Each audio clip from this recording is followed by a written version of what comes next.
Hello friends, तर आज आहे सॅटर्डे आणि आम्ही निघालो आहे ब्रेकफास्टसाठी बाहेर.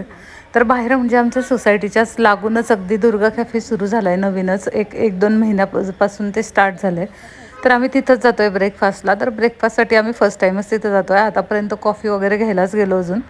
तर ब्रेकफास्टमध्ये तिथं अवेलेबल खूप काही नव्हतं. ओन्ली पोहा वगैरे होतं, मिसळपाव होती. पण मला मिसळपाव खायची नव्हती कारण मी घरी पावभाजीच बनवणार होते. सो आम्ही घेतला पोहा आणि शिवांसाठी घेतले फ्रेंच फ्राईज.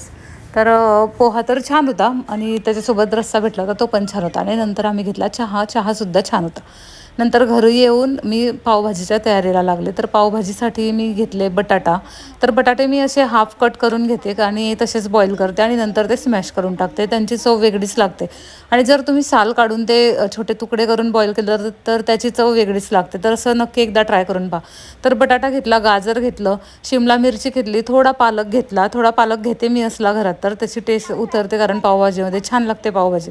नंतर साईडला फ्लॉवर थोडा बॉईल करून घेतला 5 मिनिट, जेणेकरून त्यावरचे कीटकनाशकं जे काही असतील ते सर्व निघून जाऊ. नंतर कढईमध्ये घेतलं आहे तेल आणि 2 चमचे तूप. त्यामध्ये परतले कांदा छान बारीक कट केलेला. साईडला बटाटा काढून घेतला, त्याची साल काढून घेणार आहे आपण आणि त्याला स्मॅश करून आपल्याला पावभाजीमध्ये घालायचं आहे नंतर. तर मीठ आताच घालून घेते जेणेकरून टोमॅटो आणि कांदा लवकर परतून होईल. आणि पावभाजीचं मी असं स्मॅशर घेतलं आहे, त्याने मी आता हे जे बॅटर होतं ते सर्व स्मॅश करून घेतलं छान. आणि कांदा टोमॅटोसुद्धा स्मॅश केला आहे. त्यामध्ये घातलं आलं लसूण पेस्ट. आणि आता घातलं आहे त्यामध्ये पावभाजी मसाला, हळद, तिखट आणि घरामधलं थोडा मी गरम मसालासुद्धा यात घातलेला आहे. मटार घातली आहे फ्रेश एकदम.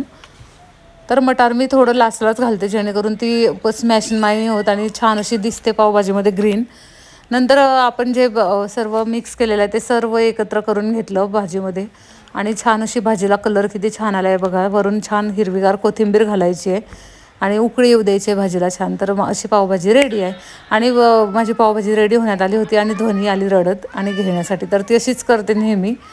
तर आज तरी माझं जेवण बनवून ऑलमोस्ट झालं होतं तेव्हा ती आली, नाही तर तिला घेऊनच मला अर्धा स्वयंपाक करावा लागतो.